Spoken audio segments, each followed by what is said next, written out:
Hello friends, आज हम लोग class 11th computer science chapter 1 का third part computer memory start करने जा रहे हैं। तो आइए शुरू करते हैं। A computer memory needs to store the data and instructions for processing.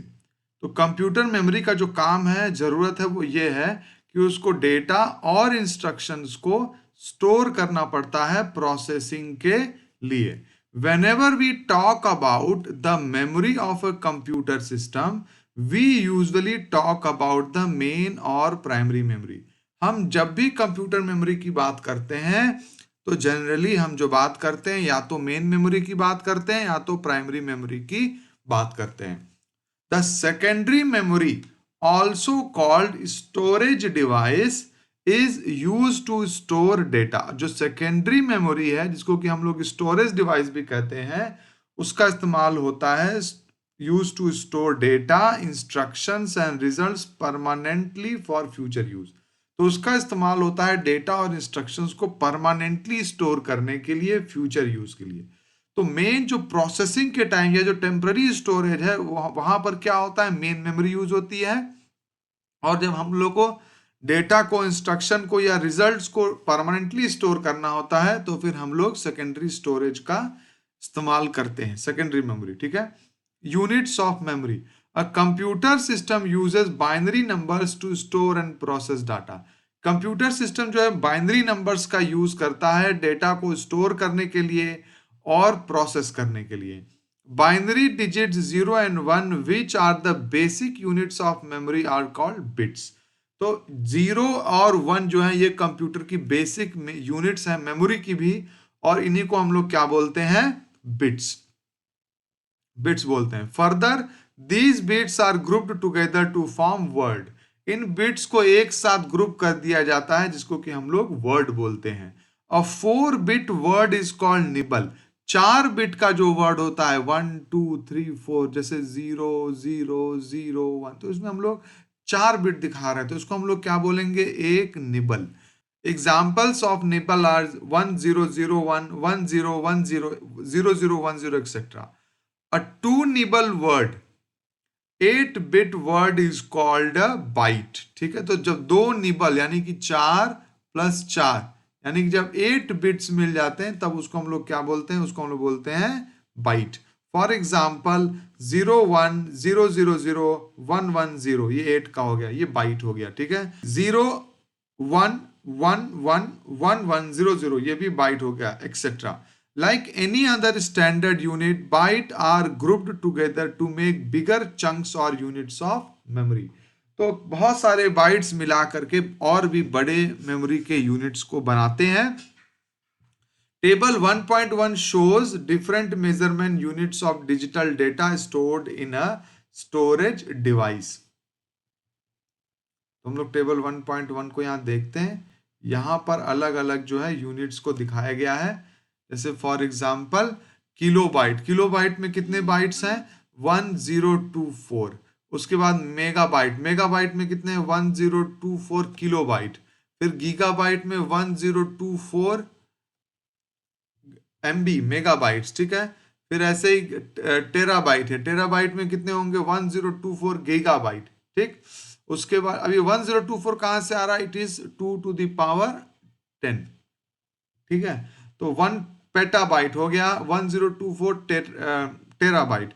1 exabyte हो गया 1024 पेटाबाइट। 1 जीटाबाइट हो गया 1024 एक्साबाइट। और 1 योटाबाइट हो गया 1024 जीटाबाइट। ठीक है। तो ये ऐसे ही है। Types of memory, human being memorizes many things over lifetime and recall from memory to make a decision or some action. However, we do not rely on our memory completely and we make notes and store important data and information using other media such as notebook, manual, journal, document, etc. Similarly, computers have 2 types of memory, primary and secondary। तो उनकी जरूरत के हिसाब से computers के पास भी 2 तरह की मेमोरी होती है, प्राइमरी एंड सेकेंडरी। एक टेम्पररी स्टोरेज है जो कि एग्जीक्यूशन के, प्रोसेसिंग के टाइम उसको यूज होता है। दूसरा वो जो लॉन्ग टर्म स्टोरेज के लिए, परमानेंट स्टोरेज के लिए यूज करता है, उसी को बोलते हैं हम लोग secondary storage. Primary storage. Primary system is an essential component of a computer system. Program and data are loaded into the primary memory before processing. Processing से पहले कोई भी प्रोग्राम होता है, कोई भी डेटा होता है, वो प्राइमरी मेमोरी में ही लोड होता है. The CPU interacts directly with the primary memory. CPU primary memory के साथ डायरेक्टली इंटरेक्ट करता है. ठीक है, टू परफॉर्म रीड और राइट ऑपरेशन. ठीक है, it is of two types, random access memory RAM and read only memory ROM. ठीक है, तो एक रैम होता है और दूसरा क्या होता है, रोम होता है.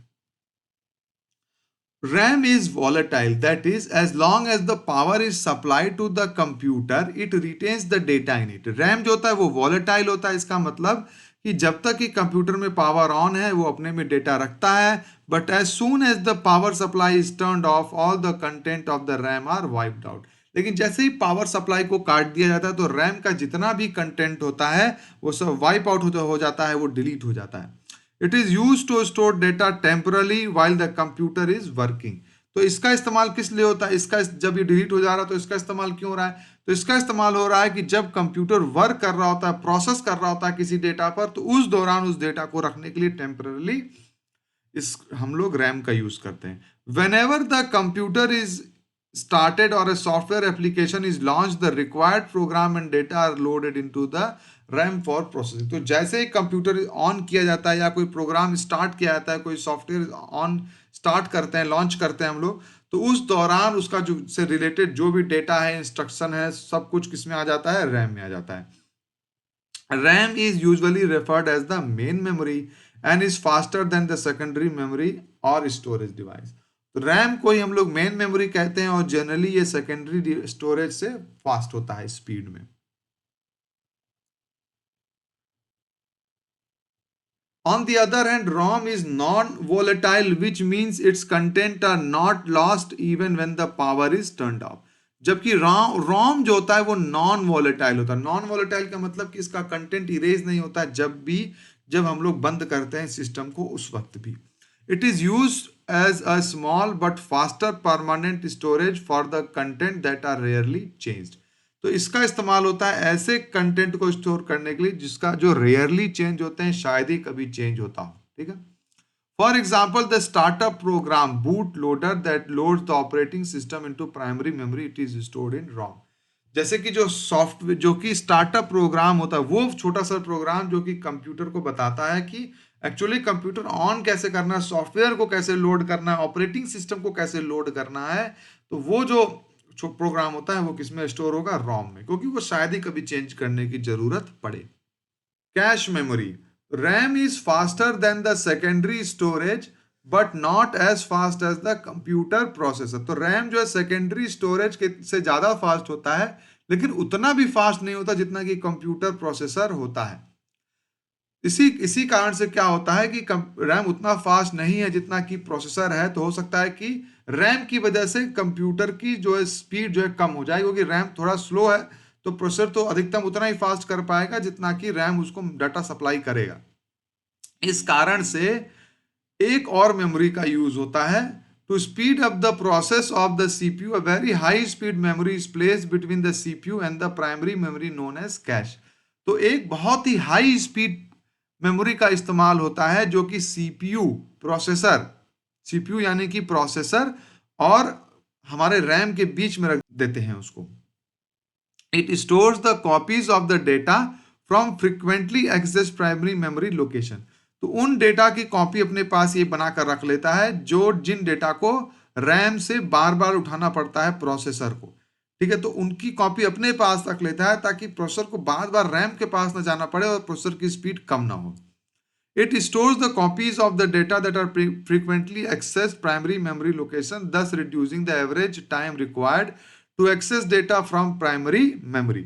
When the CPU needs some data, it first examines the cache. अगर CPU को कोई डेटा चाहिए होगा तो सबसे पहले वो कैश के पास जाता है और उससे पूछता है कि क्या आपके पास कोई ये जो डेटा है ये है. In case the requirement is made, it is red from the cash. अगर रिक्वायरमेंट मेट हो जाती है यानी पूरी हो जाती है, कैश के पास वो डेटा रहता है, तब कंप्यूटर उसको प्रोसेसर उसको रीड कर लेता है। अगर नहीं रहता है तब उसके बाद फिर प्रोसेसर प्राइमरी मेमोरी के पास जाता है।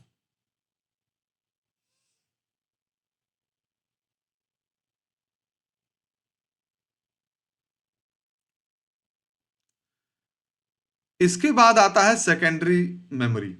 Primary memory has limited storage capacity and is either volatile और रीड ओनली मेमोरी। तो प्राइमरी मेमोरी के पास लिमिटेड स्टोरेज कैपेसिटी, यानी बहुत अनलिमिटेड नहीं है, उसके पास एक लिमिटेड स्टोरेज कैपेसिटी होती है। आप जानते होंगे, आपके कंप्यूटर में पहले बता दिया जाता है कि रैम जो है इतना है, 4 GB 2 GB जैसा भी है।